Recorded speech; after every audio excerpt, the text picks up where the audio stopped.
Bonjour à toutes et à tous, vous regardez vos chaînes du Sud, des BFM locales, BFM Marseille, BFM d'ici, BFM Nice et BFM Toulon. La thématique du jour, les plus belles promenades en mer. Nous sommes à Bormes-les-Mimosas et on va prendre la direction par la mer du fort de Brégançon, lieu de villégiature des présidents de la République. Ça tombe bien, en ce moment, Emmanuel Macron réside au fort de Brégançon au moment où nous enregistrons ce reportage. Petite particularité, cette promenade en bateau qui est assurée par Latitude Verte est la seule à propulsion hybride de la région sud. Une promenade qui garantit paysage magnifique et surtout respect de l'environnement. Allez, c'est parti, on embarque. Et on se retrouve donc à bord de ce bateau direction le fort de Brégançon. On se retrouve avec Pierre, marin et guide donc sur cette promenade. Pierre, expliquez-nous tout ce qu'on découvre sur cette promenade jusqu'en arrivant donc au fort de Brégançon. Donc on part déjà de Bormes-les-Mimosas, du port de la Favière. Donc on est dans la plus belle rade du monde, qui a été classée dans les plus belles rades du monde. Donc on est en deçà du village de Bormes-les-Mimosas. Bormes-les-Mimosas cette année, ça a été classé dans les plus beaux villages de France et classé village préféré des Français. Donc déjà c'est un site exceptionnel. On suit donc toute la côte, on longe le Cap Bénat, on montre des belles maisons forcément, des beaux coins, des belles criques. Et puis après on prend la direction vraiment du rocher de Brégançon. Donc là on a un panorama magnifique de la région, des îles d'Hyères, donc le Levant, le parc national de Porquerolles, l'île de Porquerolles, la presqu'île de Gien. Moi je présente donc toutes ces îles, ce qu'il y a à visiter, l'histoire de ces îles. Et puis c'est des excursions aussi qu'on propose avec Latitude Verte. Donc après on se rapproche de la côte, du rocher de Brégançon. On fait bien sûr le voisinage du rocher, donc des villas, le duc du Luxembourg. Et puis après vraiment on attaque la visite du rocher du fort de Brégançon. Donc on part depuis le début de l'Antiquité, du Moyen-Âge, de l'histoire plus moderne, donc du fort, de son réaménagement. Et puis de l'histoire du fort, des différents présidents qui ont succédé au fort, qui ont passé leurs vacances ici. Et puis on arrive bien sûr à l'apothéose, c'est le fort de Brégançon et voilà son architecture et son histoire.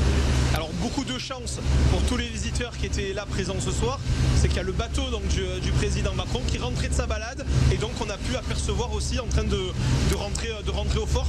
J'imagine que ça c'est pas tous les jours qu'on peut voir le bateau du président rentrer quand on fait la balade. Non, bien sûr, ça peut être très aléatoire, c'est selon ses envies. Donc là on a eu de la chance de pouvoir apercevoir son bateau.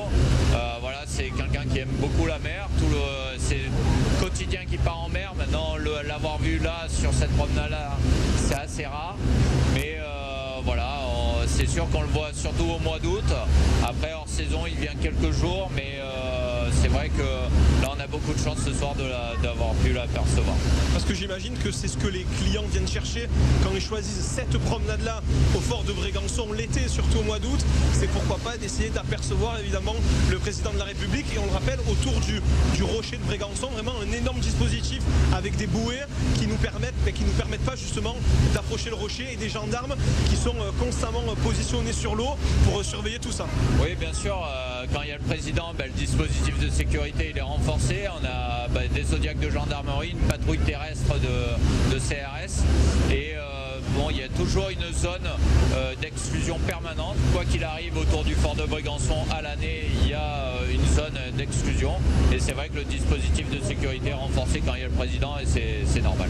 Une dernière question, c'est quoi le point fort pour vous de cette promenade, votre endroit préféré, celui que vous aimez le plus? Moi j'aime beaucoup la plage de la Reine Jeanne quand on fait vraiment ce longe-côte. Il y a vraiment de très jolis fonds turquoise. En plus on fait tout ça en propulsion électrique, donc sans émettre de bruit ni de pollution. Donc ça c'est avant tout un atout de cette société.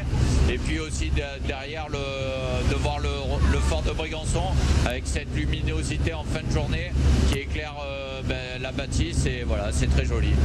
Justement, vous parliez de propulsion électrique, on en parlait en introduction, c'est aussi l'originalité de ce type de promenade. On va rejoindre justement le capitaine pour en parler. Guillaume, le capitaine de ce navire, pour nous parler justement de cette particularité de ces promenades, des promenades électriques. On était au fort de Brégançon tout à l'heure. pas de bruit de moteur, c'était le calme plat. Tout à fait. Alors c'est une volonté donc de la société, c'est de proposer une promenade en électrique sur chacune de nos sorties. Donc on a des départs à la journée, donc du coup pour les îles d'Or. Donc on a des départs pour Porquerolles tous les matins, pour Porquerolles. On a également une croisière des 2 îles. À chaque fois agrémentée d'une présentation de l'île en électrique. Voilà, donc ça c'est déjà tous les jours. On a aussi également des promenades en électrique, comme vous venez de le faire, donc à destination de Brégançon. On a également autour du parc national de Porquerolles, où là ça va être une balade en mer sans dépose. Donc l'intérêt c'est vraiment de proposer un commentaire en électrique pour nos passagers. Donc il n'y a pas de dépose sur les îles, donc vraiment c'est axé sur la promenade et sur le commentaire. Donc déjà pour l'écologie, notamment dans le parc national de Porquerolles, mais également pour le confort du passager, comme vous avez pu le voir.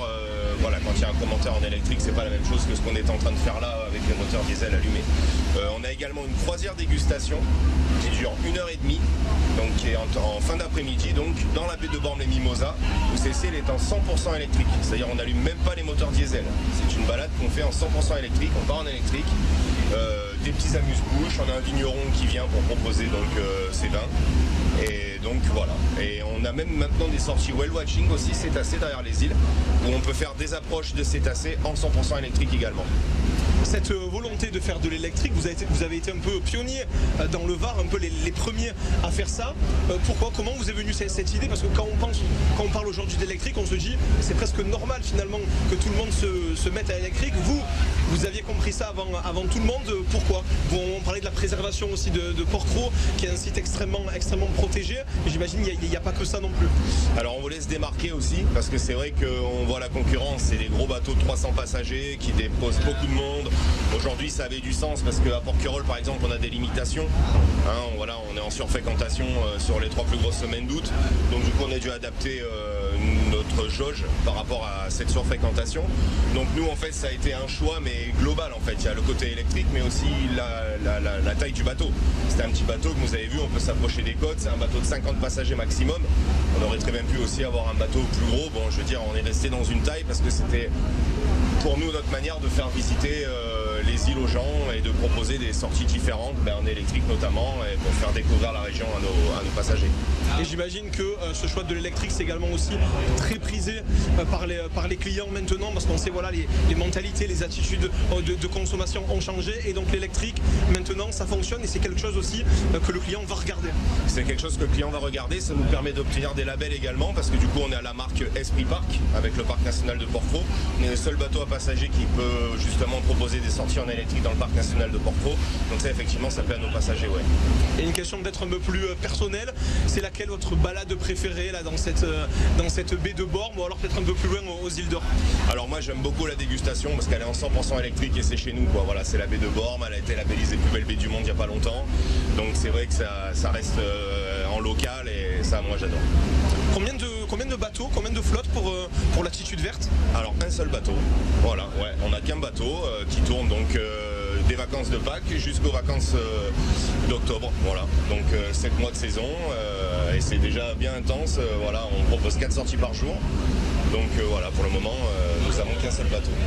Et voilà pour cette balade, on vous avait promis du Emmanuel Macron, eh bien on ne vous a pas déçu, du moins son bateau. Bon, on va pas se mentir, on n'a pas aperçu le président à bord de son bateau, mais c'était bien son navire qui rentrait de balade. Beaucoup de chance évidemment pour nous, c'est pas le cas, et pour tout le monde lors de cette promenade à direction le fort de Brégançon. Les infos pratiques, la promenade dure en moyenne 1 heure, le mardi, le jeudi et le vendredi, départ à 18h50 du port de la Favière à Bormes-les-Mimosas, et puis le mercredi c'est à 14h15, comptez 20,50 € par personne.